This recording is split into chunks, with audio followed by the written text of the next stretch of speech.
Welcome to the Finding HAViK podcast. Dom here, solo today, no Jake on this intro, but today's guest is Gehrig Tucker, and he is the co-founder and president of the Heartland Harbor Foundation. So we talk a lot about the foundation and all the good things that they are doing, and we also get into some fun hunting stories. We talk a lot about Ibogaine. We also talk about the weirdest thing that these guys have eaten, which wasn't my jam, but I hope you enjoy the conversation. Let's get into it. They lost the tools, they lost the way. Now they're calling for help every damn day. While some still sharpen steel and mine, step out of the flock. This is Finding HAViK. Well, thanks for coming on, dude. Heck yeah. I'm super stoked to talk to you. Like, we've never met, so I'm like, I've seen you around. Like, I've seen you on Instagram, and I'm starting to hear more and more about the foundation. Yep. And then we have some like mutual friends that Bobby, I guess, knows that kind of linked us up to get you some stuff for the dinner the other day. So, like, how did the dinner go? It was awesome. It's logistically a nightmare, but it was it was really cool. It's really cool to see the community come out and like seriously rally around the mission. We got some pretty awesome hunts coming up. I actually met a dude down in, I work in Mexico. I take veterans down there for Ibogaine treatment. I don't know if you guys know what that is, but so I met this guy down in Mexico, and he's a commercial fisherman, third generation, and me and him got to talking, told him about the foundation, and he's like, dude, I want to bring the boys up. So we're doing an Alaska trip, 6 days up there. We got seasoned guys who it's like, you know, this is the trip of a lifetime, and then also brand new guys who maybe have thrown a dry fly once or twice. So that's going to be sweet. We got a bunch of fun trips coming up. So that's awesome. Yeah. I guess so. Before we get started, if you wouldn't mind introducing yourself, Yeah. just kind of talk about who you are, what you kind of do on a day-to-day basis. Yeah. So my name's Gehrig Tucker. I'm the president of Heartland Harbor Foundation, Army veteran, and then I do that. I'm in school full time right now. And then I also work in Mexico. Doing the taking vets down for psychedelic treatment down there. So I got 2 traumatic brain injuries when I was in the Army, and then medically retired for that. And then kind of set me on a pretty wild journey. So basically since 2023, I've been trying to get my brain straight, and then things didn't really come together until I did Ibogaine. So one of the guys that I met in the Army, he's my vice president now, and so he helps me out with running the nonprofit. He's at Harvard doing his MBA, so we're both very, very busy. A lot of irons in the fire, but yeah, the nonprofit and then the stuff in Mexico is kind of the most pressing things right now. So you're pretty much full time on the nonprofit, with addition to that other. Yeah, I'm like 60% in everything. I'm just like kind of overloaded, but school, you're 60, 60, 60, yeah, 60. 60, yeah. Not full time in anything, but like, so yeah, I'm 2/3 in 4 different things. What do you know about that, Bobby? Yeah, yeah. Every day. You should put that. You should put that can mic. you Are you want to put be a your part of the mic? conversation? I'm just waiting. It's the right time to butt in. Every Monday. Yeah, that's crazy. Yeah, it's a lot. So we actually just had a podcast guest that was talking about doing more of the psychedelic treatment for mental health. Yeah. Do you know Daniel Smith? Oh yeah. Yeah, we just had him on the podcast. Yeah, I know Awesome. Like super fun conversation with him. Yeah. Because he's a firearms instructor at Reno Guns and Range. Yep. That was like the best knife delivery. Like gave him a knife and stuff for coming on the podcast, and then he was like, "When's the last time you shot a machine gun?" I'm like, "Too long ago." Yeah. So he like hooked me up when we were there. I was like, "This is fantastic." What'd you shoot? Shit. Now I don't remember what I shot. Dude, I'm so bad about that stuff. Probably a saw or something. We did. We totally brought after the banquet the following day. We had some guys who won a machine gun shoot, and so we brought a bunch of firefighters out, and they were rocking the saw and shooting suppressed TP9s and Uzis and all that stuff. Like I haven't shot machine guns in a while, so it was nice to get the thump. They're fun, man. Oh, it's so nice. Fun. We need to have like a HAViK day at Reno Guns and Range. Yeah, Just we go there and need to shoot. set that up. Get Dom shooting a machine gun. Nope. Yep. Come on, Dom. Come on. Dude, we're slowly Pass. turning her. She doesn't believe it, but we're slowly turning her. To the dark You side. know what you got to get. This is one of the best things that we do at the banquet. It's a suppressed Sig P322, and then Vortex is like an awesome sponsor of ours. So we'll throw cans on it in a red dot. And when we were on the range, like everyone's just there's like whatever machine gun you want, and then everyone's just shooting this little P322. It's so fun. I bet you that's so much fun. It's the best. Yeah, I've been watching people, like 2 of my buddies won it the past 2 years, and I was like, I just gotta go buy one. So. Did you buy one? Oh yeah. Yeah. I love it. Yeah. That's so awesome. So, all right. So rewinding back, how long has the foundation been active? And I guess I want you. Sorry, this is a 2-part question. Not to ask you one. Is what was kind of the moment that you wanted to start the foundation? Yeah, good question. So I was in the Ruby Mountains it was like December 5th. We had just killed a bull, and it was probably 5 degrees, and we were packing this bull out through waist deep powder, and it sucked. Yeah. And I hadn't had that feeling of like, man, I really want this to not be occurring right now. I hadn't felt that. Like the last time I had felt that was during this thing I was doing in the Army. And I texted, it had kind of been on my brain. And then I just realized like how much kind of benefit there was, like especially for people transitioning out. And another big thing was so I left the military in 2022 and then went straight back into hunting season, and I would, put up a picture of a deer or something on Instagram, and I'd had all my buddies. It seems like everyone I met from the military was from like the Bible Belt in New England. And so I had all my buddies hitting me up and be like, dude, I want to come out and come mule deer hunting in Nevada. I'm like, all right, well, they're got to wait like 10 years for a tag. Yeah, that was the big thing of it. Was like, man, I'd love to take all these guys out, but like, there's kind of a lot of logistics involved. So then I started looking into a nonprofit, and that Wyoming has a really cool program for people to donate tags back. Nevada actually has a program that we're trying to really spread awareness of, so people can donate tags to. We are one of 5 nonprofits that people can donate tags back to. That's awesome. Super cool. So we're taking a guy out. He was former Navy, bringing him on his first antelope hunt. Someone donated a tag back. So, there's a lot of cool opportunities there. And it was more so a way that full candor, I was not okay, like with the brain injuries and some other PTSD dizzle going on. So that wasn't very, very fun. I actually attempted suicide in 2023. And that whole year, like I said, I was not doing too hot. So I know how much it helped me in my transition out, and how much relief and it was like I could get like an inkling of peace when I was in the mountains, and I wanted to share that with all my friends. So also got cripplingly addicted to fly fishing. So then we do some fly fishing trips. Just took a guy to Florida for a tarpon trip. So it's more so just trying to share the healing effects of nature and everything that hunting and fishing have to offer, especially like doing the backpack hunting, like that thing where it's like dudes in the Army were, you're used to like having your packing list and like, here's what you're going to do. Here's where you're going to go. Here's your pace plan. Here's all these things.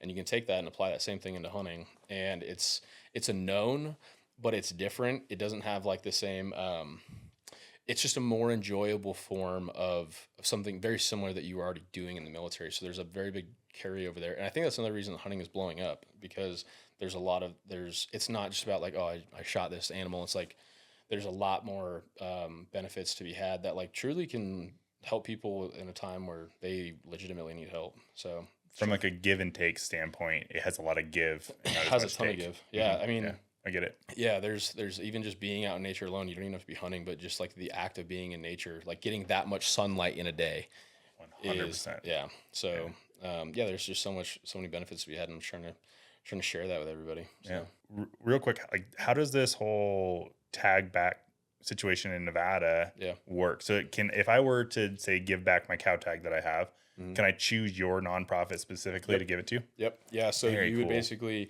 the same way we have like the tag allocation program, like if you want to turn it in, you would basically say, you'd fill out a form and then say, I want to donate this tag to Heartland Harbor Foundation. And then we would find someone who meets the criteria, and then we would take them out.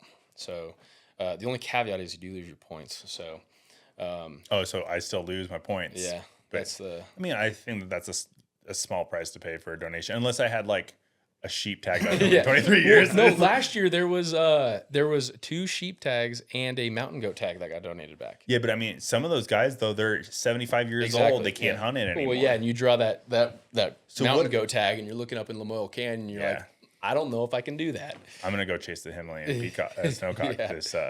this fall. That's sick. Yeah, I want That's to go gonna up be there. fun. Yeah, Dude, but anyway, I mean that's what a great spot to donate to Yep. though, Yep. because you physically can't do it anymore.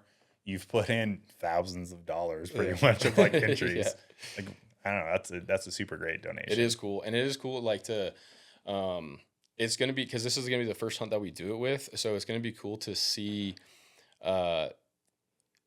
The person who's donating it, they're going to be able to see like, oh, this wasn't just like, this actually meant something to someone, or like the whole thing that I'm trying to do with this nonprofit kind of in general is like put tools in people's toolboxes. So they like, oh, okay, maybe I don't need to sit inside. I can go do XYZ today, or I can go shoot my bow or go tie a fly or whatever it is. So yeah, it's going to be cool once people like kind of understand that they truly are giving back and seeing kind of the positive effects that come from that.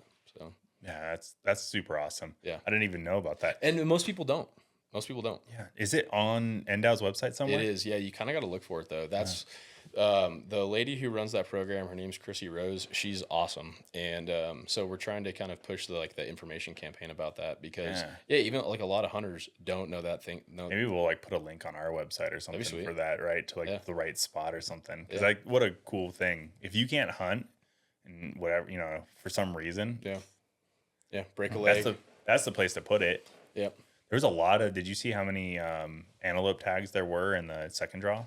Mm-mm. It was so many. Really? Yeah, which was really weird. Did they give out more tags than normal? I think that I don't know. I don't really know the full situation. I didn't really understand it. But yeah, there's a shitload of archery antelope tags in the second draw. Archery antelope, the disparity between rifle antelope hunting and archery antelope hunting is like, I mean, unless you sit a water hole, like if you try to spot and stalk an antelope with a I know. bow, I haven't been successful yet. and like I've tried. It's hard. Yeah. I mean, those things were designed at not being killed in close range. I stepped on my dick hard though. Like 3 years ago, I got 40 yards, drew back, and I must have just ranged the wrong bush. Just shot right, just grazed the stomach, just missed it. I think I ranged 40, and it was the bush in front of it, and it was 50, and it was just the difference. But I had him dead to rights. So like I crawled in Mormon crickets for like 2 hours and got to this spot, and he cut across, and everything was perfect. And I drove home. I was like, not meant to be this year. It was over. I was hunting solo in a couple years back, and I'd already been hunting for like 10 days at that point. My buddy had to go home, so I went back out by myself. And kind of similar to what you were talking about earlier, I found this buck, really, really biggest buck I'd ever seen on the hoof. And he was bedded up against these cliffs.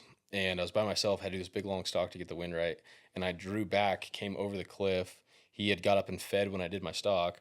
And I drew back, or I was already drawn back. And he had looked at me and saw me. And I didn't have time to let down range. So I put my 40-yard pin on him. And I saw my arrow go right beneath him. Missed him clean. And I was telling this story to a buddy not too long ago, and he's like, where was that at? And I showed him where it was, and he pulls up the deer, and his buddy ended up killing it later that year. It went 210. Whoa. Yeah. Dang. I cried. Yeah, I bet you did. Yeah. By myself. Just. That's so tough, man. Yeah. Yeah. That one hurt. It's nice, like the buck that you saw in the shop. I had my buddy with me, the same one that's coming with me this year, and he was across the canyon. So I did the same thing. Big stalk all the way around, cutting up through the rocks. But you get over there, you kind of lose track of where, am I in the right cut? Am I high? Am I low? Is he still bedded? And I crept up, and it was across the canyon. The sign was my buddy held his hat straight up. Everything was good. Like he's still chilling. He's laying down. Everything's great. And so I creep up, and I don't have anything. I just my bow, no shoes or nothing. I creep up, holds his hat up. All right, I'm good.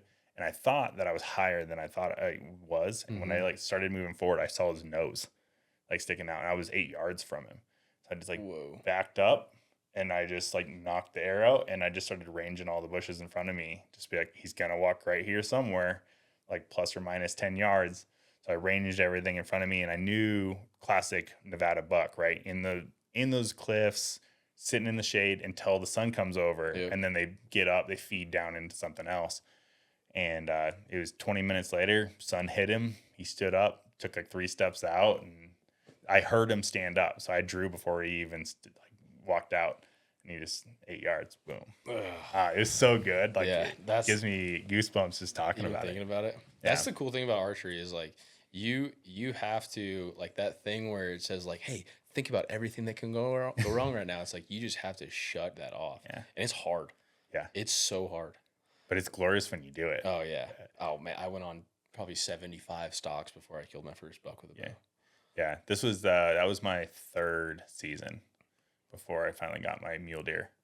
So That's what's so impressive about like Remy Warren and Tim Burnett and those dudes that like consistently kill animals with their bows and they're filming it. That's like, dude, it's nuts. yeah. I was in the shop talking to Tim the other day, and it's just it's wild, like the fact that you're consistently doing that and getting it on film. That's what like, you can go down to Hunting House and like talk to one of the best archery hunters in the country. Oh, yeah. Probably one of the best in the world, right? Sure, I yeah. know. There you go. Yeah, solo hunter. Yeah, he's a cool guy. Yeah, and he's just so down to earth. Like, yeah, he'll tell you anything, like whatever you need to know. Yeah. He'll hook you up. So Yeah, he's helped out the nonprofit. He's donated a bunch of stuff to the nonprofit. That's great. So, yeah, they're a good group of dudes over there. yeah. So getting back to the nonprofit, Bobby, how are you doing over there? I'm just enjoying the story. It's a riveting conversation. So are they guided hunts, like fully guided, or are you just getting them there? I've taken everyone out so far. We did so. I mean, technically not guided because I'm not getting paid. Fair. But yeah, it's basically, I guess, more or less been DIY stuff. I don't think we've actually had a guide yet. It'd be cool to like do a big Alaska trip one day.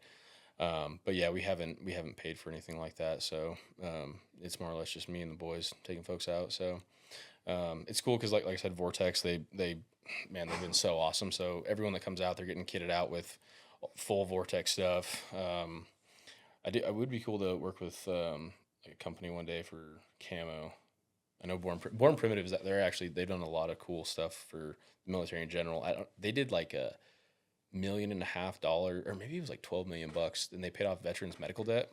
Yeah, they're a pretty cool company. They actually did a campaign for the Mexico, taking vets down to Mexico too. So yeah, it would be maybe one day we'll get guides, but we're not there yet. We're still small fries. So yeah, we have a couple antelope hunts this year, and then hopefully some more Wyoming hunts. But yeah, kind of hitting it all from all angles right now. So did Colorado last year, over the counter. I don't know if I'll ever do that again. That was that was crazy.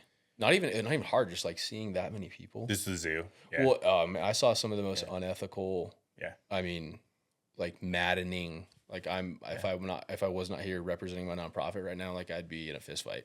Yeah. Like it was bad.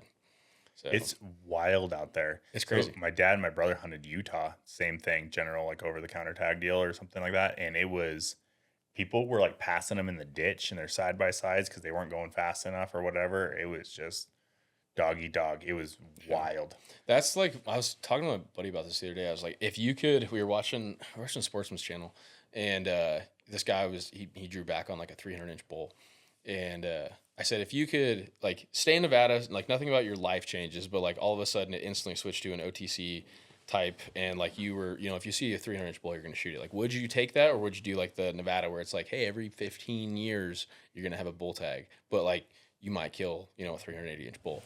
Yeah. I was like, nah, dude, I'd keep it the way it is, because it is cool. It's like when you finally do get that experience, it's like, it's not a war fighting other people, and there might be 20 other guys in the whole unit with the tag. So Yep. I think it is a kind of I really do think, I know everyone bitches about NDOW, but I think that they actually do a good job. Biology, I think Nevada is one of the more well-ran states when it comes to biology and stuff. I think that they do a great job. Yeah. Every single time I get a tag and I go out, I see the animals that I'm hunting, which is not the case everywhere else. Like in California, you don't see shit, dude. There's nothing. It's dead zones, dude. Yeah, 2021 was a really good Hunt for me. Last time I drew a tag. Back in the It's a day. big old box of bullshit. Yeah, what the heck? And I'd Yeah. never win. yeah, the horses. That's the. I mean, every hunter bitches about the horses, but that's like Yeah. the. But I think they're. We actually just got invited to do. To bring veterans out to do. Darting them and with immunocontraception. Yeah. So I was like, yes, I would actually love to fly in a helicopter and shoot wild horses with darts. So because that's there's what 300% over carrying capacity right now. Yeah. It's well, I mean my biggest that is my biggest qualm with Nevada. Yeah. But it has nothing to do with NDOW. No, nothing. So it's all BLM and BLM being federal, and they have all the people that love the horses. But I really would love to take a bus of the people that love the horses out to like north of Austin and show them one of the herds of like 100 horses and how their literally ribs are showing because they're starving to death. Yeah. And you're like, dude, you're not helping them. You're only hurting them. Like manage them like the rest of the wildlife. Because like elk, there's moose. We have moose tags now in Nevada because we're managing them correctly. Elk are at like an all-time high. Deer are doing great. Antelope are down. Yeah. Because horses. I would say horses. They share the same freaking land. Yeah, and especially like I know we've done good the last couple of years with water, but anytime there's a drought, then it's like those horses are gonna outcompete the antelope every time, and twice on Sundays for the water. So yeah, that's NDOW's kind of handicapped with that, but it is. Yeah. It is sad seeing it's like, okay, we use science to manage everything else. And I don't think, I know a lot of hunters would probably say like, remove all the horses from the landscape. I don't think that's feasible, but it's like, okay, we just bring them back to the carrying capacity. So they're actually at the normal level and they're not just impacting the native ungulates in the way that they are. Yep. So yeah, if we could just do that, man, that would be. Would you, if they had horse tags, 100%. would you put in for a horse tag and need them? Yeah, 100%. Same. Yeah, it's me. Same. It's me. Dude, I would know no difference. Yeah, I like would not be even one of like the first ones. out of like desire, but like on principle alone, it's like, okay, these species are past carrying capacity, and we need to manage them like on principle, like not just being a hunter, but like also like being a conservationist. It's like, all right, I'm gonna do my part. And then manage these things. Like even predators. Like I wouldn't consider myself a predator hunter. I was in Montana. We were hunting. That actually was a bear hunt. But it was a buddy's bear hunt. And I saw we were driving these logging roads, and on one of these sharp U-turns, I see this little elk fawn laying in the grass, just sitting there looking up. It's got those little white spots. And then we go to a different ridge, and I glass back, and I see this bear come up and just maul this calf. And I was like, I'm a fucking bear hunter now. Because it's like, you have to, like, hunters have to do their part. Yeah. And I get it. Like, if the thought of, shooting a line out of a tree doesn't automatically get your goat, but it's like same thing as chucker. It's like, it ain't about you. It's about the dogs. Yeah. So. Yeah, it's true. Yeah. I mean, or you can be like me, you go without dogs and you get like one or two yeah. birds. Yeah. Or you can go with dogs and you can be more successful. But I think that's like the best solution to the horses in Nevada is to literally open up tags on them, because not only are you now putting dollars towards the conservation of them, right? You're putting dollars back into the biology and the conservation and the darts. Like, who's paying for those darts? Tax dollars. 100%. But I mean, hunters could be contributing to that just through tags and licenses and stuff. Yeah. And then you're also managing the numbers now, whether you're shooting females or males or however they want to manage it and stuff and bring down the numbers. Like, it's a win-win for everybody, and the meat doesn't go to freaking waste, right? Yeah, it is true. Like you drive in through Washoe and you see the wild horses, and they have plenty of water, plenty of feed with the grass right there, and all the horses are healthy. And they love the thought of them being on the landscape. But then you go out into, like you said, go to Austin, or you go out to one of these spots where there's not a lot of water, and there's one watering hole, and then I've seen 10 dead horses. Yep. And it's like, okay, these things are suffering. Yeah. Like if you want to do the compassionate thing, it's bring the numbers down to where there's not a bunch of them who are suffering. And like, okay, there's 6,000 healthy horses instead of a bunch of like starving, dying, thirsty horses. It's just like anything else. We can't manage things based off of emotion. We have to manage them based off what the science says. And barbecue sauce. We need a Traeger sponsor for the wild horse. Yeah, that's it. Yeah. That would piss off so many people. Yeah, that would not go well. So. I will stand by the idea of managing the horses in a different way. But yeah, I would eat them. Yep. Shit. What's the weirdest thing you guys have ever eaten? What animal? Like I've had pulled alligator and rattlesnake. I'm trying to think of anything weirder out of an animal. Like I've eaten pretty much. I mean, like I eat the tongue, I eat all of that stuff. You single like time. liver? Huh? Yeah, liver. I hate liver. I don't can't do like it. liver. I don't. Here's the deal. I do not like it. I have a friend that loves liver. I normally give her half of my livers just because she loves it. Dude, I don't want it to go to waste. She loves it. I'll eat some of it. It's super nutritious, right? Like it's so good for you. Right. I don't like it, but I'll eat it. Yeah. I don't like to have anything go to waste. So heart is my favorite. Yep. I love the heart. Like I do these heart tacos, like a street taco. It's so good. Gas. And it's so good. I normally have heart tacos and tongue together. So like I have like a tongue appetizer because the tongues are normally smaller. So I'll brine the tongue for like 3 days and then cook it, and then I thin slice it, and then I normally bread it and fry it, and then I do it with like some horseradish and some other stuff on a little baguette. Dude, it's. I hide my liver in chorizo. Yeah, I'll do like 50 pounds at a time, and then just throw the liver in there because it kind of like emulsifies, and then you don't even know. Yeah, it's Like Spanish chorizo or like Mexican chorizo? I'll switch it up, flip a coin. So whether I'm gonna go Spanish, Mexican. I think I follow Hank Shaw's chorizo recipe, and I think that one is. I think the Spanish one is in casings, and I don't like doing the casings, so I just do. I think the Mexican chorizo, and then just doing like 1 pound packages. Yeah. So, yeah, that's how I get my liver in. So, do you do tongue? Oh yeah. Yeah. I actually really like it. It's kind of weird at first, especially when you pull the outer layer off. But it's good. The hair is strange. If you get the boil and the ice bath right, it just comes off so easy, and then you're set. That's the I'm gonna move. sneak it into a sandwich for Dom at one point. I think rattlesnake's the craziest Literally will vomit. The thing. crazy Just like frying that. fried rattlesnake. Yeah. Have you had rattlesnake? I had it in Florida. Was that rattlesnake? I mean, if you had alligator or anything like that, Yeah. it's the same. Yeah, I had alligator in Florida last month. Yeah. It was fun. Honestly, it's the same as frog legs in my opinion. It's kind of that little bit more of like an oilier chicken thigh type meat. Have you guys had bear? Oh yeah, yeah. I grew up hunting bear. I love bear. It's when they're good, they're good. Yeah, when they're But, bad, they're bad. Oh yeah. my god, it can go south. Like I grew up in Northern California, so we hunted black bears up there. They're mostly on berries. Yeah. So they're great. Like they're just not. They're not on fish. They're not eating as much like rotten animal stuff. Yeah. So normally you're getting like Yeah, you get a good fall bear. solid fall berry Yeah. bear. So good. I was working in Alaska. I worked on a salmon boat one summer, and there was a guy there that had he had shot a bear. I think it was the previous season, but in Alaska there's just massive fields of berries, and he rendered down all the fat, and then he brought it onto the boat, and we ate pancakes every day. But this day he picked blueberries and then did pancakes in the blueberry. It like the fat tasted like blueberries. Yeah. And he fried it up in that, and I was like, that is incredible. You eat that, yeah. Oh, yeah. Every day. It was all day so long. good. I love it. It was so good. That's that a was- cool thing about bears is that you can like render down their fat Yeah. and stuff, and you use a lot. You can use all of that. Yeah. That's actually something I've been really poor about. The last time I killed my bear and stuff, it was before I was a little bit probably better at like using up the whole animal. Like I ate everything, but like the fat I didn't render, which Yeah. I like regret now. Right? You get like, so much. I know. It's crazy. There's a lot of fat in those. My brother killed a bear that actually we were talking about before we started recording, that he shot it like quartering away with his bow. That's a crazy story in itself. And that bear had a lot of fat on it. Was it fall? It was, it was fall because he was grouse hunting. He was grouse hunting with his bow, broke down. He had his side by side, blew a belt like 9 miles away from his rig, and he was just walking back out to his rig, and he had a bear tag.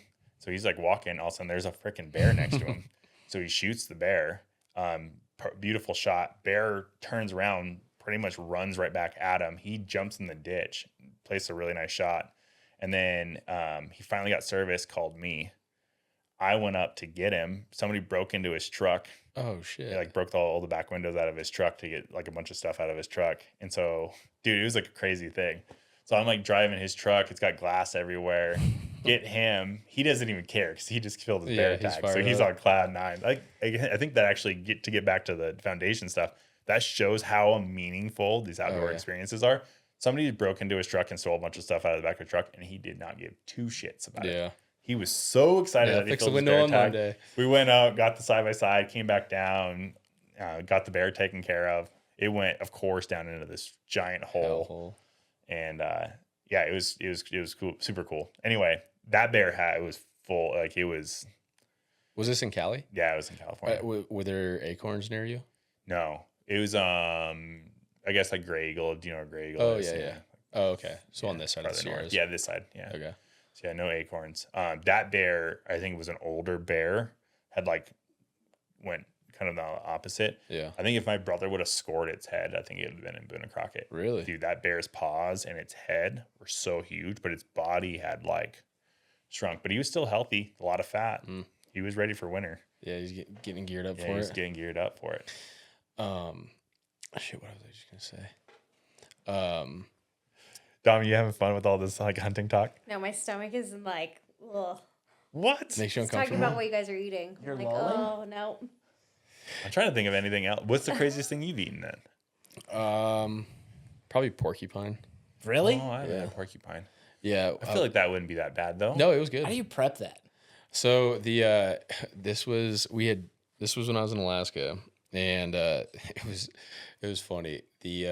So I had my captain, and then we got into this small inlet, and there was another kid there, and he was his own captain. I think he had just turned 16. And this kid grew up on Prince of Wales Island, and his nearest neighbor was like 20 miles away, just like a weird ass Alaskan dude, and.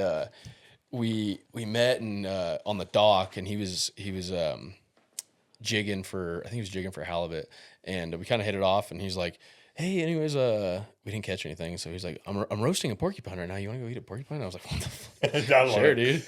He was such a cool dude. I think he ended up going to the Coast Guard.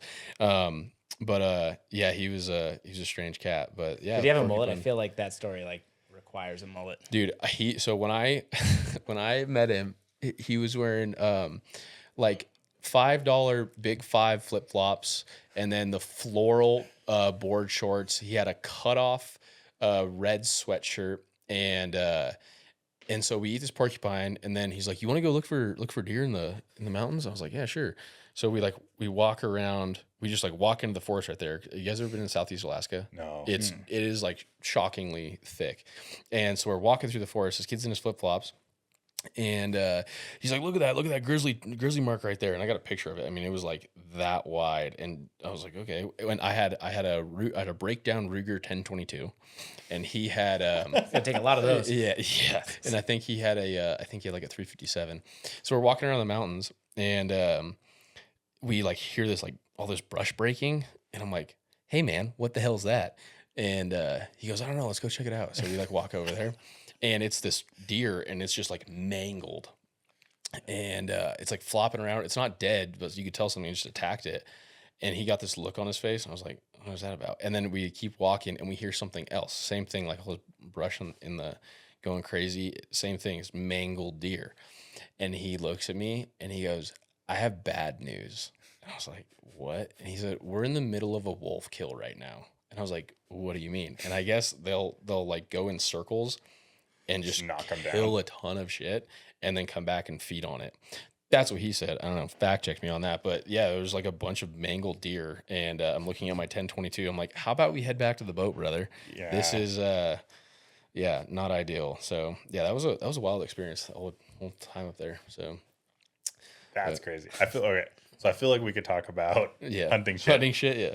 Which I kind of want to just have you over for a drink now with bullshit about this stuff. But to get back to the foundation, because I do want to talk a lot about the foundation. Yep. Obviously it's rooted a lot around outdoors. Yep. So when somebody that needs help, is that the right way, I guess, to put that? Yeah. Or- More or less. When they reach out to you guys, how do you kind of filter which direction you take them, whether it's fly fishing, whether it's hunting? Are they looking for a specific experience, or are you giving it to them? We kind of leave it up to them. We will have things posted. For example, we just had started working with I just met the owner of High Sierra Flycasters, and they were running a program. It was mainly for disabled vets, so it had good access to the lake, where if someone was in a chair, they could get in. So I had a cop from Vegas hit me up and said, hey, I'd love to do this. I'm like, all right, come on, man.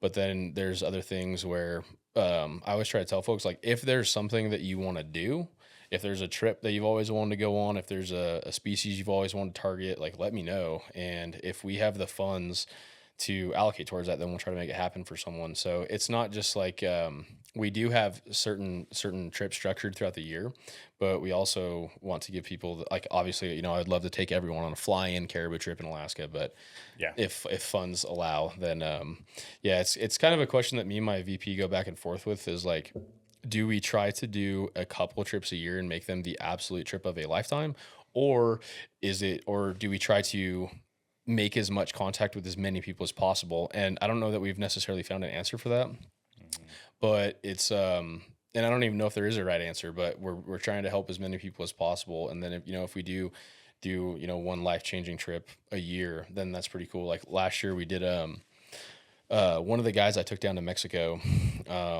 he was former combat Marine, and he had he was you guys know what you probably know what psychosomatic pain is. Yeah. So he had 12 years chronic pain, and it was gnarly. I saw him have like a flare up, and he said he went through treatment, and I don't know if you guys know anything about Ibogaine. Like it can be super challenging. Like it's not necessarily a cakewalk. What is that compound? So Ibogaine is the synthesized version of Iboga. Iboga is a toad? No, the toads, that comes from like the Sonoran Desert.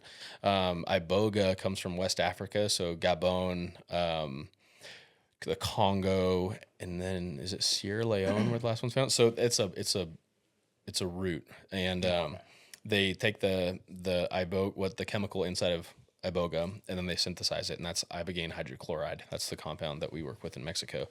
Is this the same one that just went to Trump? Yep. Okay. Yeah. So basically, like that was Ibogaine. That was the big push with that executive order, because it's really gained a lot of traction in the last year, I would say. And Texas is putting, I think it's $50 million into research for it, because when you see if you just look at the data on it, it blows. Like the most effective thing that we do in America for mental health treatment, it blows it out of the water. And then it's even showing, like I took a fella down in December, and I took him down. I'm merely the the overwatch for this group as they go down. Sure. So he had developed, they couldn't say he had Parkinson's, but he had Parkinson's-like symptoms, and he hadn't got fully diagnosed. And he goes through treatment, and I saw it, and he would have no problem with me sharing the story. If we were sitting here talking, he'd be here flopping around like a fish because his tremors were so bad. And he goes through treatment, and then I was sitting next to him writing an email, and he goes, "Hey, Tuck, I'm good." And I looked at him like, "What?" And he just sticks his hands out. No tremors. Wow. No tremors. And it was, he had gotten to the point where he was not doing very well mentally, because you get into like the identity loss piece of that. Cause like this is a former UFC fighter. Like this is a bad dude. And now he's struggling buying his groceries. So that was pretty crazy, the Parkinson's. And then they're also doing some really interesting studies on microdosing it for multiple sclerosis. And what they're seeing is these lesions, the MS lesions, are shrinking by about 60 to 70% after I think the protocol is 4 weeks of a microdose. So it's hitting MS, Parkinson's. When I did it, I would say, I wouldn't say it cured the damage from the traumatic brain injuries that I've had, but I would say it got me 85 to 90% better in a week. PTSD, it's 87% resolution of PTSD. So like no longer clinically qualifying for a diagnosis after one session. It's reversing brain age. So when you look, it's essentially like anything involving the central nervous system, Ibogaine can essentially knock it out in like a week. And that's not to say it's a magic pill, because there's still a lot of work that goes with that. But we truly don't know the upper limits of that. So that I think was the spirit of the executive order. It was Trump saying like, "Hey, FDA, get your shit together, time now." Yeah. Because it's a really important, like we know how bad the mental health. Well, here's another thing, opioids. So when you have someone who's addicted to opioids, for the dopamine system to reset, it takes about 18 to 24 months, because you're just like especially fentanyl, like these opioids are getting stronger and stronger and stronger. Yeah. So you have oftentimes at the root of this addiction is trauma. Like a healthy person doesn't wake up and go, "I'm going to do fentanyl today." So you have trauma, and then you also have this physiological addiction that has just destroyed the dopamine receptors in the brain. So you're trying to take someone through, let's say it's, CBT or whatever type of therapy, and you're trying to help this person through trauma, but they're not getting the dopamine is like you climb Mount Everest and you're like, I did it. I did the hard thing. So it's the reward molecule from the way I understand it. Could be wrong. And, so you're taking this person through really challenging therapy, and they're not getting any of the positive reward from it. And that's why the recidivism rate of opiate addicts is, I think it's 88%.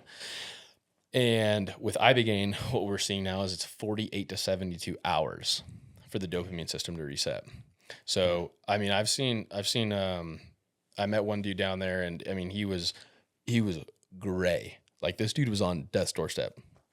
And he walked out, and like you could literally see, like, you don't even need to talk to him. You're like, that dude's good to go.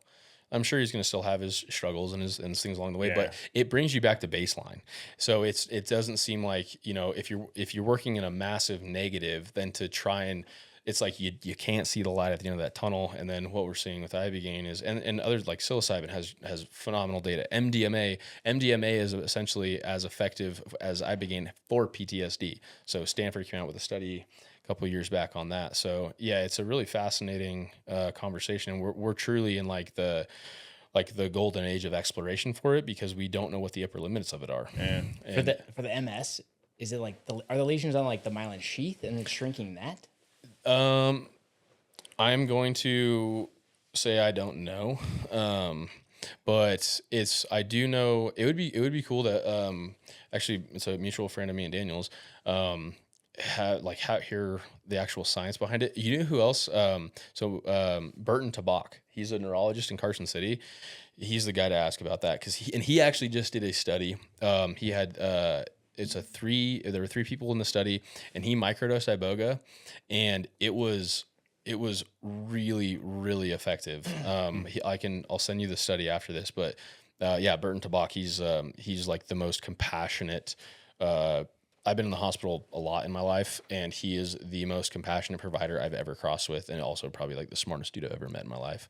So he would be a really good guy to talk to like really understand like the neuroscience and the nitty gritty about it. 'Cause I'm a freaking knuckle dragger. So What happens if you macro dose? you do macrodose it. Ibogaine, you're saying?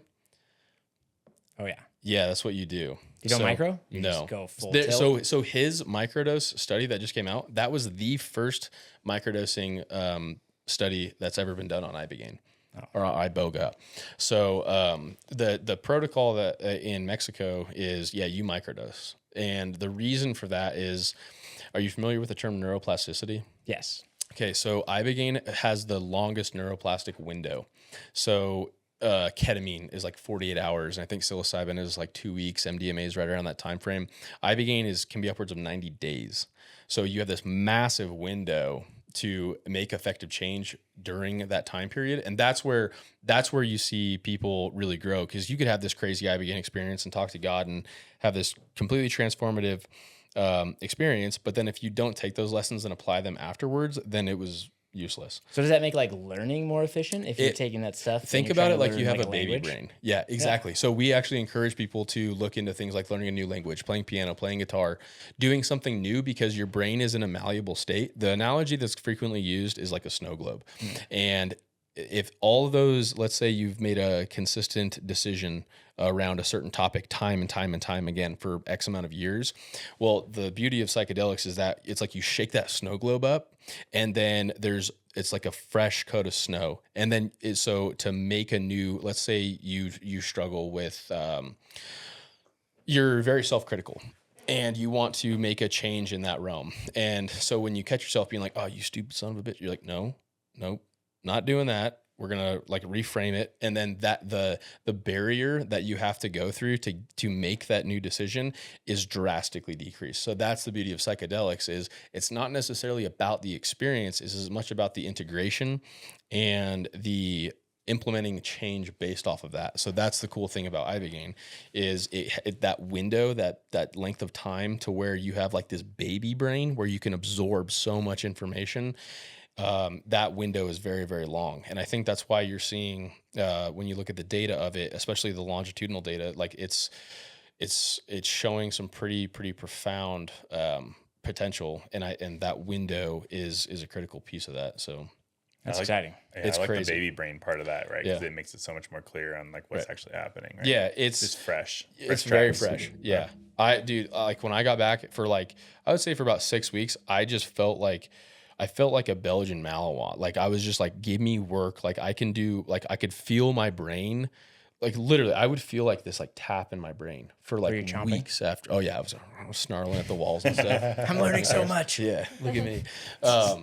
Yeah, it was, well, in the context behind that is before that, I was tired all of the time. I was up to like 1,000 milligrams of caffeine a day just to like get through the day. Freaking a can of Zyn every day. It was literally just to stay awake and trying to run the nonprofit while I'm like freaking drooling because I'm so tired. Yeah, it was a huge change. And there's a honeymoon phase, like that window. It's like kind of like called the honeymoon phase.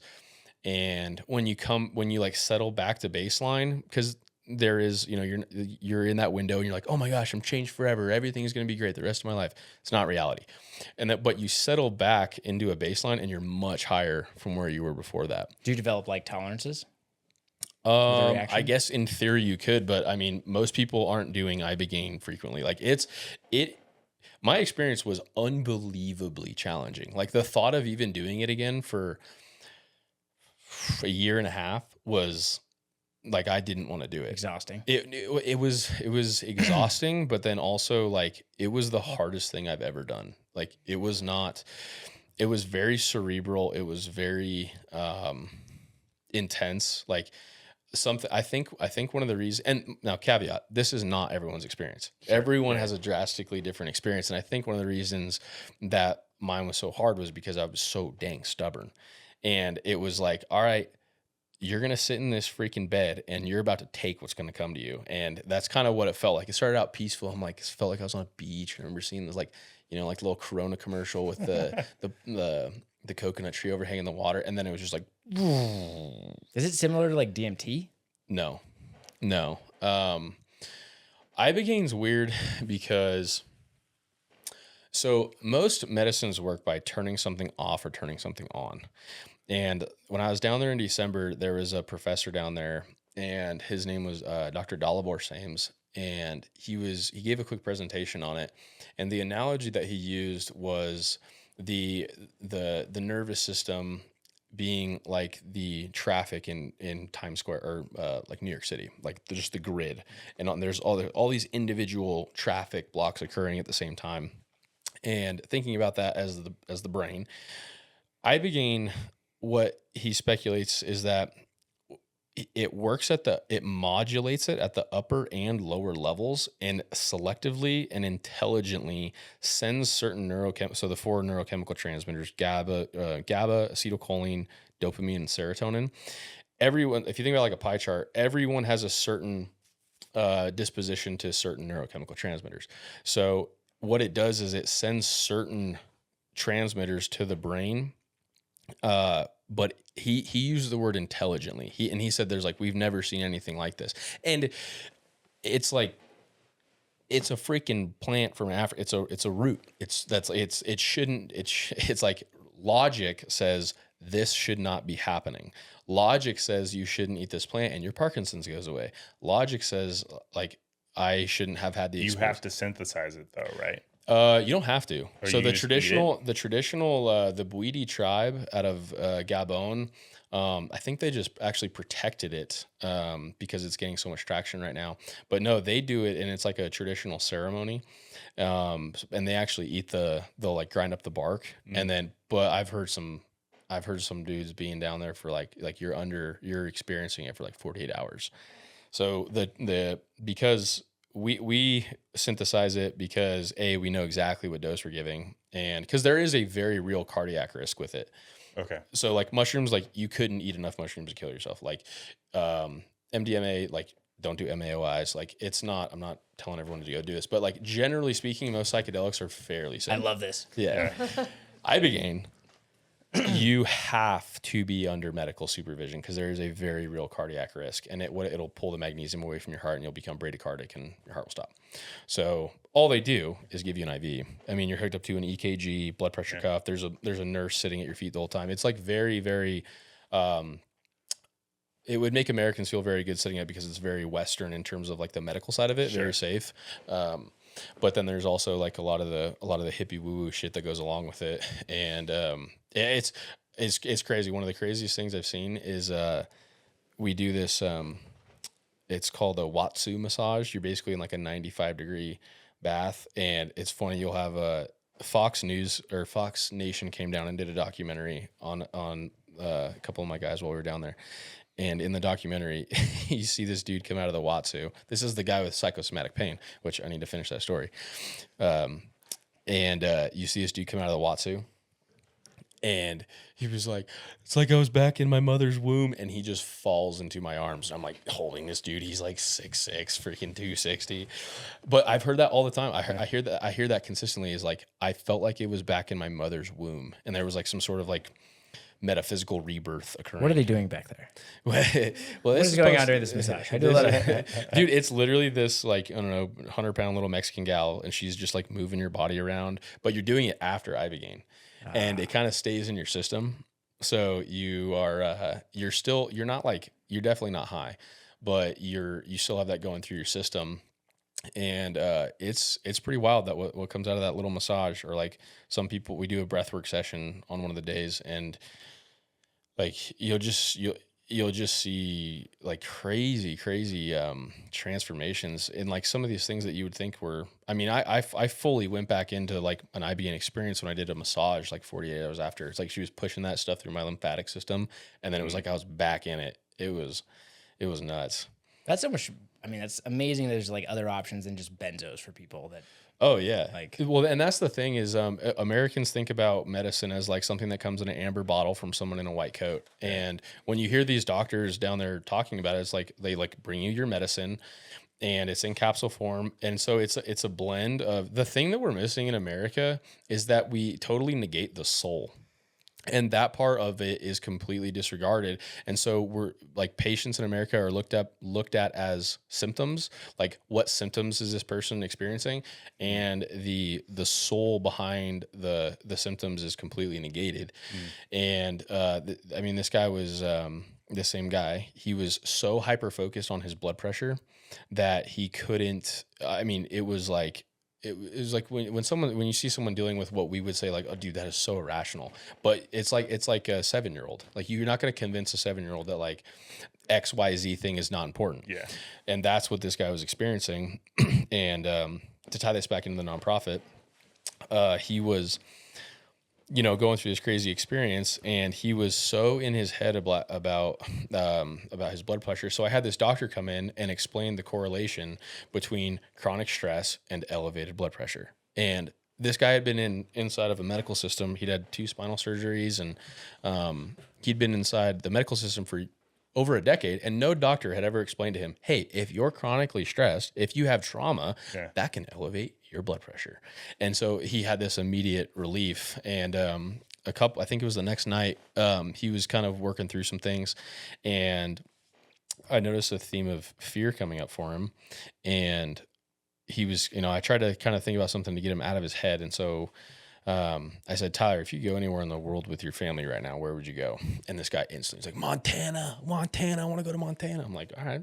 So I kind of noted that. And then at the fundraiser last year, I told everyone there about this guy's experience and how much he wanted to go to Montana, but he couldn't before Ibogaine because he was completely like, I can't say bedridden, but the guy couldn't work. He couldn't go to school because he was in so much pain. Sure. So I'm talking with him one day, and we backlog where this initial fear stemmed from. Like, where did this actually occur? And as soon as we did that, back pain gone. And it's, what is it, June? So we're like a year and 3 months out, still 0 back pain, because it was like, this is a Kelly Starrett thing. Pain is just a request for change, right? I've been copying that guy for the last as you should. 15 years. Kelly Starrett's the man. I met him in Marin one time. Really? Yeah, He seems cool. He is so nice and like no ego. Yeah. Like I was like That's rare. fanboying hella hard. I was like, I had like my business like next to his, and I was like, oh the shit.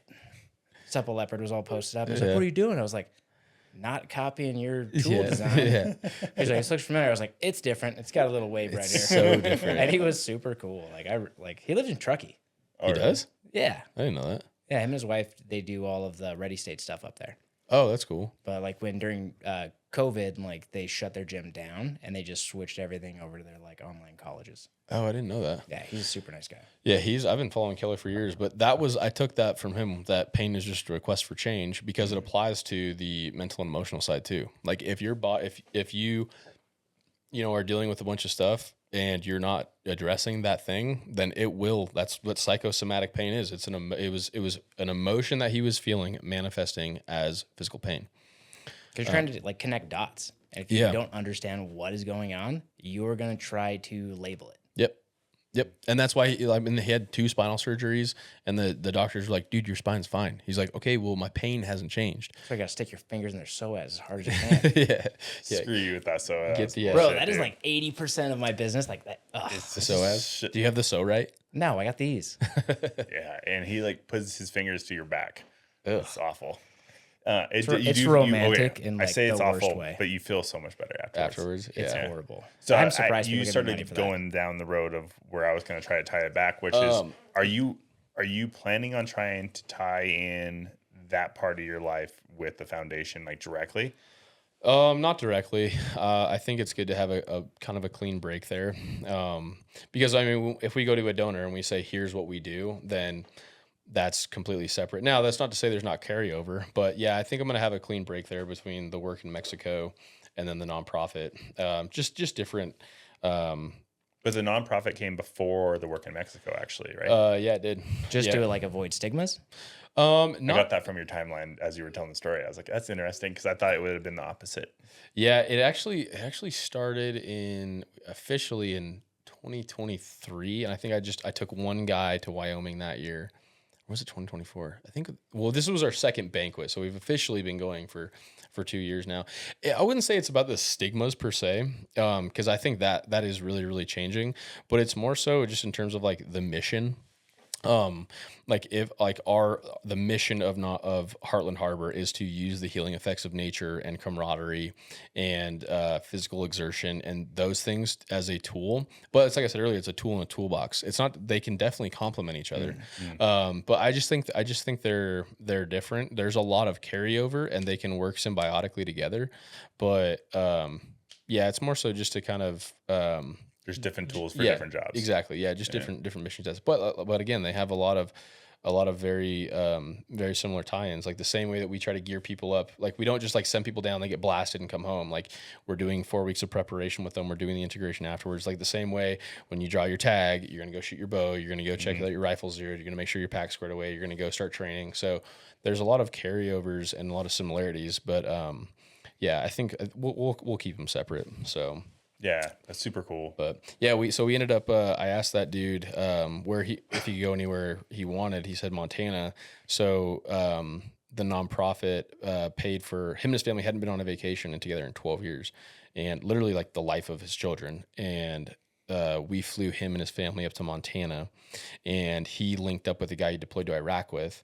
And he sent me a freaking selfie with him next to a mountain goat. He was climbing peaks in Glacier, and like he was just he could not have done that a couple of months before. So it was really cool just to see like that's an area in which there's carryover. It's like okay, you got a lot of the cobwebs out with Ibogaine, and then now you're back to neutral. So it's like, all right, maybe you will love fly fishing. Maybe you just want to go hike. Yeah. So that was a cool situation where like there was a carryover there. So yeah, I mean, we got to take him out, and like I said, never taken a family or a vacation with their family. So that was a really, really cool opportunity that we got to do for him and his family.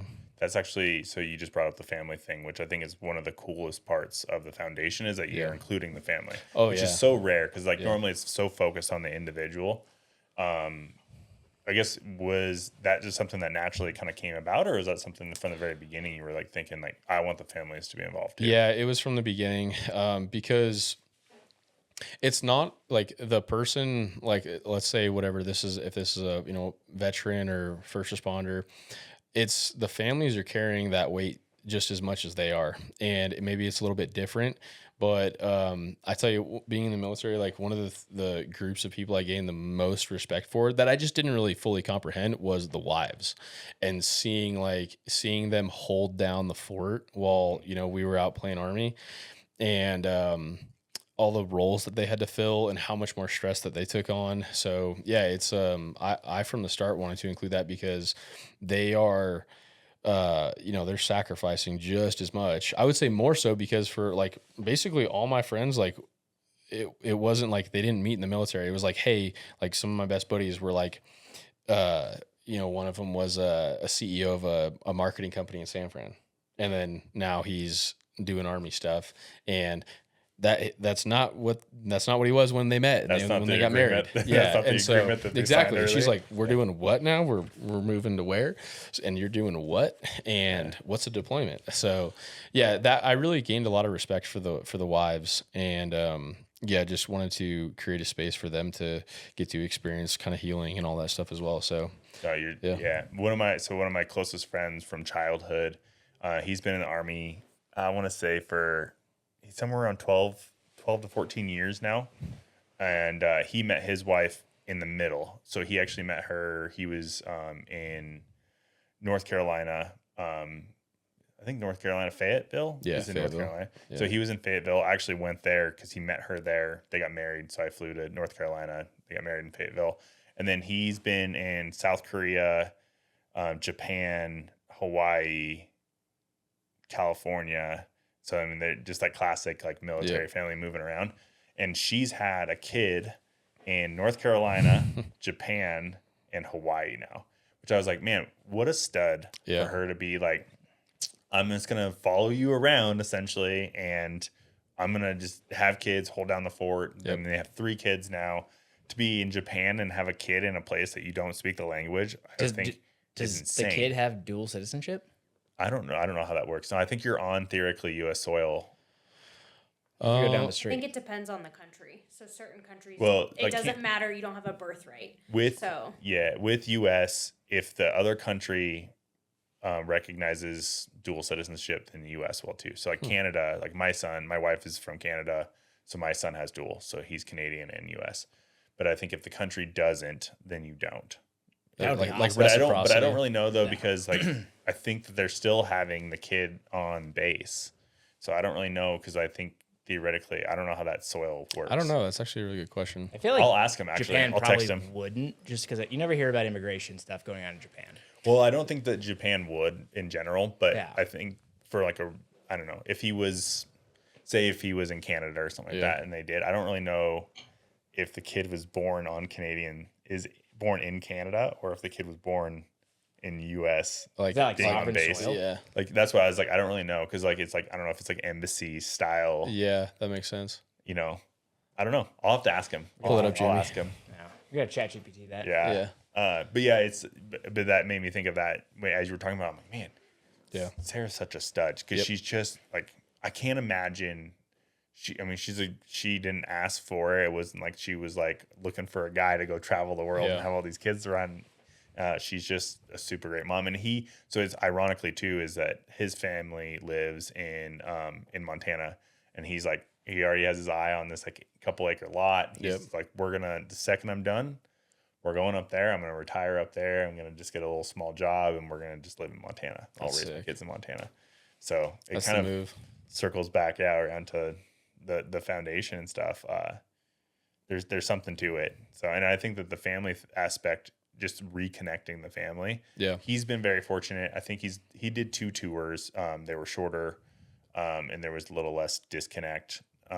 They've mostly been together the entire time, but getting the family back together, I think, is huge. Yeah. So, Yeah, and I mean, like there's even especially like early in the GWAT, like in the war, there was like dudes were doing 12-month, 15, 18-month deployments, and so you have a kid and you come back and he's walking around like some of those stories where of those guys, it's like, dude, like you literally do not know your children. So yeah, And it's changed a lot in the past couple. Well, I would say in the last decade, deployment cycles are a lot shorter.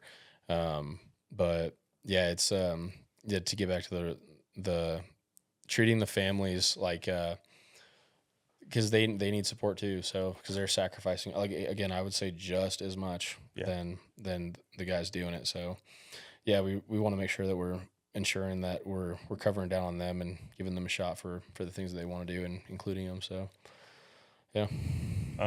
So building the nonprofit, to switch gears a little bit. Yeah. I'm sure that was quite the undertaking because you're dealing with a lot of, I'm sure, forms and paperwork and stuff and things that you don't know. Yeah. It's like death by paperwork. And then like I was also like, again, at that time, like I was also like my brain was just not working. So that this was before ChatGPT back in the day. Yeah. And yeah, I mean, that would have been a major asset to have like all the AI stuff now. Yeah. But yeah, luckily my VP helped me a lot with that. He's more inclined towards the Microsoft Excel side of the things, which makes me nauseous. So takes a village, dude. Yeah, it does. It does. Yeah. I mean, we didn't the first year, I've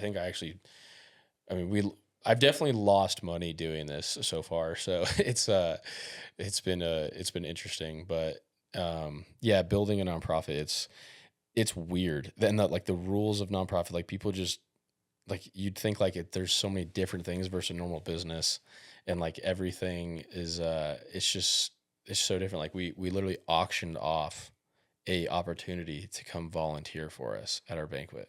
Like someone paid us money to volunteer. How much did that raise? I think $900. What? Nice. To volunteer? To volunteer. It's crazy. Yeah, it's just. Well, I think that's a good sign, though, that you're going in the right direction, that you're doing the right thing, that somebody cares that much that they'll give you money to come work for you.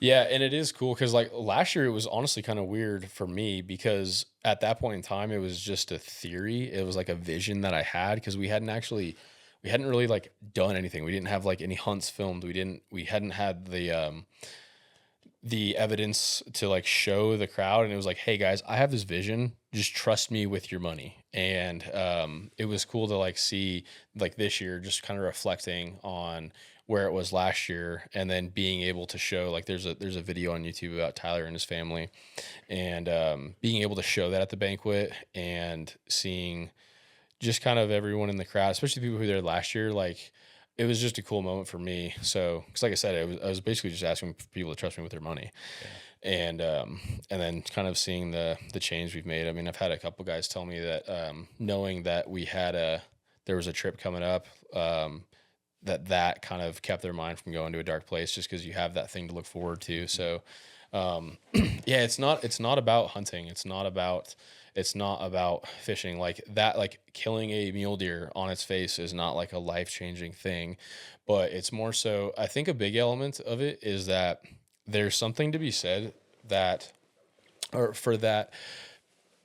for the person to know that people genuinely care about them. And it doesn't have to be this life-altering trip, but just the, like, you could set up a chucker hunt with someone, and just the fact that like these people who serve our country, they know that like, you hear the stats on the suicides and all this stuff. And I think it's kind of easy to be like, oh, well, these people don't know what we sacrificed. But when it's like, hey man, we just raised a bunch of money and it's like all for you guys.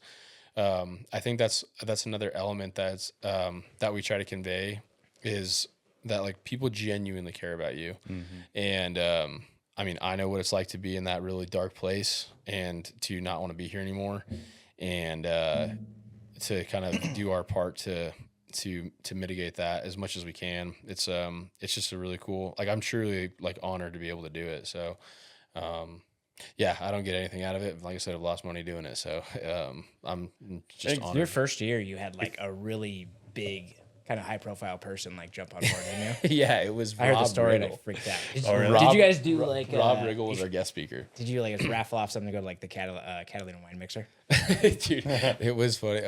Our MC of the night, he's like, he actually gave a really, really cool story. Because I don't know if you guys know this, but he was in the Marine Corps. Yeah. And he was at Ground Zero on 9/11. Oh. Yeah. So he gave it was kind of funny. He was a friend of a friend, and yeah, he gave this really cool story, and yeah, just it but anyways, at the end of the night, he goes, Rob, can we get it in the face?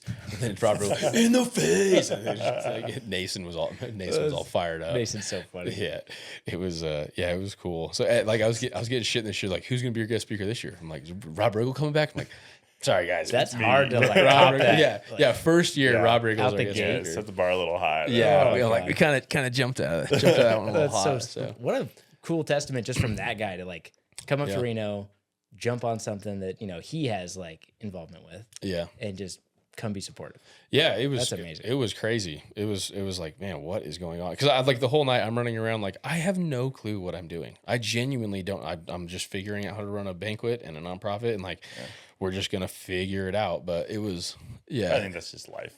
Yeah. General, bro. You know what I mean? Yeah. Like, if there's anything to say for it though, is that like looking over the website, obviously having you on, so I wanted to know as much as I possibly could. Yeah. That you don't talk about hunting and fishing on the website, which I thought was really fun. The website has nothing to do with it. It's about experience. It's about bringing people experiences that are longer lasting than a death. Yep. Or to hook a fish and like to take a picture, like a grip and grin. Yeah. Which I thought was really, really cool. It definitely came through. So just so you know, that's the awesome. website definitely preaches what you just said. Thank you. And then the second thing is obviously like you're like Bobby was like the fourth person that brought up the foundation's name to me. So it's like it's been like this trickle. So just that's cool. I mean, coming from a person that's also trying to start a business, right? It takes time. You know, and I've definitely lost a lot of money on it. But it's we're just over a year. You're just over 2 years. It's a grind, and I think that you guys are doing something really cool and unique with the fact that it's the family aspect. It's about giving people experiences like that. Just I don't know. I'm super stoked to just have this conversation with you. I think you're doing good work. Appreciate it, man. I know. Yeah, I get the grind though of like not knowing what the hell you're doing though. Yeah, it's literally just like, dude, just keep like one step at a time. And like it's I don't know if I'll ever hit that point where it's like, oh, I actually know what I'm doing now. But it's like, dude, as long as your heart's in the right spot and like you're being responsible with donors' money is a big thing. And doing like just sticking to the mission. We're gonna make mistakes. We're gonna not always perform to the nth standard, but we truly, like, everyone truly cares. My family's heavily involved with it. So it's just, I think that's the thing. And as long as we're conveying that, I think we're succeeding in our mission. So it's gonna be really cool to see where this thing takes off to. I mean, we've had a couple of people like, man, we'd love to have a chapter in Vegas. I'm like, dude, I barely am getting this thing going in Reno. Yeah. But I definitely could see it being like a really like a nationwide thing, and there's a ton of nonprofits that kind of do what we do, but have you talked to the Trucker Chaser guys? Do you know Damon or any of those guys? I don't think I met him. I feel we're like 2 degrees off. I feel like we should connect you with Damon, just in like the Trucker Chaser guys have done an amazing job of obviously like adding chapters and adding more organization and stuff. They definitely have it down. I feel like they could also like give you some like what to do and what not to do kind of thing. I mean, I don't know if you're interested in it, but I'm always interested in kind of spreading the tentacles. So Mason's friends with Damon too. Okay. Like everyone's, I mean, literally. Everybody's the fact that you don't know Damon, I'm kind of shocked by, because that dude knows, I feel like he's just a politician. Okay. But in like the best of ways. It's like, not in a bad way. Not in the bad way. Not in the let's straight him up way. He just knows everybody. That's it. Yeah, we'll have to connect. Yeah, and they're a nonprofit, aren't they? Oh yeah. Well, there's a business and then there's a nonprofit. That's side. right. There's a few sides. And I get that whole like chicken and egg kind of situation, right? You're like, let me get this situated first before we talk about starting something else out. You gotta roll the dice. Yeah. Or you just fucking send it, dude. Yeah. Just like see what pour happens. gasoline on everything and just get as much of attention and just that's kind of jump on and roll. It's kind of my default method. So but yeah, I've been learning. I don't know if you guys have ever heard this word. It's called moderation. I don't know what that is. I've been experimenting with it recently. Sounds perverted. Yeah, it sounds scary. Yeah, it's gross. Yeah, a lot of syllables. I've been trying it out. You should use that word in moderation. Yeah. Punny. Yeah, no, it's we'll see how it goes. I mean, I definitely I really want to not like be like the overbearer of the whole thing, but like really ensure that like the people that we do bring on are as invested in the mission, and maintaining integrity of it, I think, is a big thing. I really don't want to, it's like kind of like this like little baby right now. I don't want to, you always hear like the nightmares about nonprofits. So ensuring that we're maintaining integrity is pretty freaking important to me. So, well, the 3% thing is crazy. which one's that? It's like for your nonprofit, you only have to like donate use 3% of the Oh, donations yeah. towards your cause. Everything else is administration fees. Yeah. So it's Yeah. like- It's like, I don't know if I can get sued for this, but Wounded Warrior Foundation, like I they was are. literally going to say that, but I was worried about the same thing. Yeah, I don't know, whatever. You can look it up. You can actually here. I won't even say anything. Just look up what percentage of their donations actually go into the mission. It's not good. No. I think that it's somewhere around 30%. And Like what in it in between used 30 to, and 40%. When they got caught for everything, it was literally at the 3%. Was it really? Oh, yeah. Yeah. And like people, if you want to like research nonprofits, like you can look it up. Like our goal as a nonprofit is to stay at that 90%, because you do have to like, we would love to bring on people who, it's a business. Yeah. So we would love to bring on people who can, do the admin side and help us out with taxes and help us out with blah, blah, blah. And that obviously takes money. So, And you honestly can't be like just putting your own money into it forever, right? yeah, no, that's gotta, there's- it won't go anywhere if yeah. you know, And your just bring goal yourself is to out. help people, and if you're doing it in a way in which you essentially bury yourself, then it Yeah. ends. Right? Yeah. So And then you're self-defeating the mission. So exactly. yeah. It's, I think that's a good standard to have though, is the 90%. So right now we're still at 100%. So, That's amazing, though. yeah, Yeah. no one's ever gotten paid a lick. So, I mean, good for you guys for sticking to what you're looking at right now. You're trying to grow it, right? You're not trying to take anything from it. You essentially just want it to become not a baby anymore. You Yeah. want it to be a toddler. yeah, maybe And one of then- these days I'll pay myself back for what I put into it, but the time is not now. So with that though, if somebody does want to donate or sponsor you guys, it's on the website, but maybe you can talk a little bit more about that. Yeah, Heartland Harbor Foundation at gmail.com, and then heartlandharborfoundation.org is the website. We have an Instagram. You can hit us up on the website or email for donations.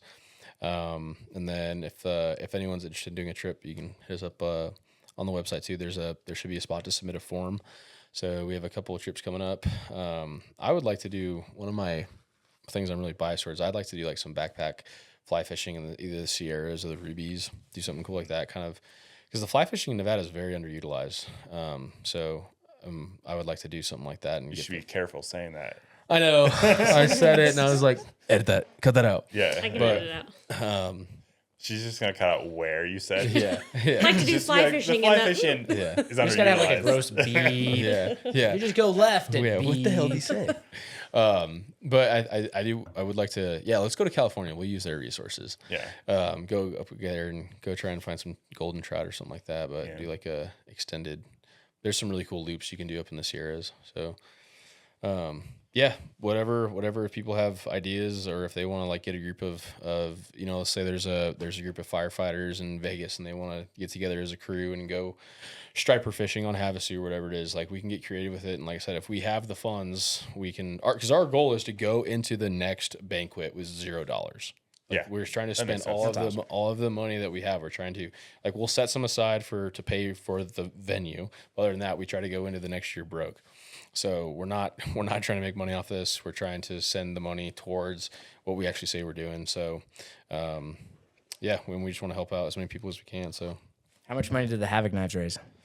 $11 billion. God, we're the greatest. Shout out to That's HAViK so Knives. much money. Hey, what's up with that hatchet I saw? Yeah, Oh, I got one in the shop. I can show you. I need to go. So yeah, they're on the website and stuff. So you can custom make them on the website. So we have right now we have 2 different main styles. We have a clip point and a skinner. I carry one of those in each of those in my pack. And then we have our hatchets are released right now. And then this utility tool, we still need to come up with a name. We call our hatchets the Sierra line. This will probably be something in the area. The It's got to be Ruby. obnoxious. I don't know what that means. I don't either, but I feel like it's got to be something just like that does not fit into anything else, and it's just like I got one. awkwardly What funny. do you got? The Takima. The Tequima? Yeah. What is Where's that from? Tequima is mountain, so it's 161. The Tequimas. Oh, I like that. all right. Do you guys know about the Indians up there? No. So if you guys ever been in the Tequimas? No. So there's a bunch 161. 161. No, I haven't heard of it. It's there's all these ground blinds up there. Like there's just massive holes in the ground, and you go up there and you're like, what the hell is this? So the Tequima Indians, they actually largely lived off of hunting the bighorn sheep up there, and they'd use ground blinds. So there, you go up in the Tequimas, and there's all these freaking holes in the ground, and there's, I mean, I don't know if The there's little rock piles and stuff. yeah, and there's arrowheads everywhere, which I definitely don't collect. No, so you just because look at that's 'em. illegal. Yeah. So I don't have any of those, and it's that was the first thing that came to mind. So if you don't name it that, I will cry. So No, I think that's a great name for it, honestly. yeah, this is sick. That's awesome. Yeah, I'll show you the hatchet. Awesome. Free leaf stuff. Cool. Well, sweet dude, I really, really appreciate you coming on thanks for and having me. having a chat with us. I'd love to have you on again, talk even more hunting stories, different ways. Again, just what are ways people, I know you just said it and people can rewind this, but I'm going to have you say it again. Just what are ways that people can reach out to you to learn more about when the banquet dinners are, ways to donate, everything. Yep. So we'll be doing the next banquet probably next May. Again, it's Heartland Harbor Foundation. Hit us up on Instagram. That's pretty much the most active thing. And then submit forms to the website. So next May, we'll do it in Reno again. It's if you haven't been yet, it's a really good time. So the nice thing is we're small enough right now that I think we did just under 200 people. There's so much cool stuff there. So we are hands down the coolest banquet to come to if you want to win a bunch of rad stuff. There's definitely going to be some HAViK. I have stuff heard there. that. I was like a HAViK knife. Yeah, like It'll be way- 11,000 HAViK knives. Yeah, That's a there'll be lot way of more knives. HAViK knives next year. Yeah, it's we'll be doing that in May, and that's it's a really good time. So yeah, if anyone has questions, you can also, I guess, hit me up on Instagram, Gehrig Tucker, Gehrig, and then if there's any vets out there who want to get out on a hunt, fly fishing, and then if there's anyone who needs help and wants more info regarding all the psychedelic stuff, you can hit me up there too. So. Well, again, dude, I appreciate you so Yeah. much. It's really nice to meet you. Nice talking. Hang out. Yeah, Yeah, it it's was awesome. great talking with you. All right, that's a wrap for today's episode. Thanks for tuning in and surviving another hour of our nonsense. Seriously, if you loved it, hit subscribe, follow, and leave us a review. And if you hated it, still leave a review. We need validation, good or bad. And don't forget to check us out on Instagram @SpreadHAViK for behind the scenes madness, terrible ideas, and moments where we actually get it right. And make sure you sign up for HAViK Society, where we're dropping new episodes and other stuff that makes us sound way cooler than we actually are. Oh, and tell a friend or an enemy. Seriously, make them listen. If they hate it, just blame us. We've got some seriously great guests lined up, so buckle up. It's going to be a ride. Until next time, stay curious, stay uncomfortable, And keep spreading HAViK.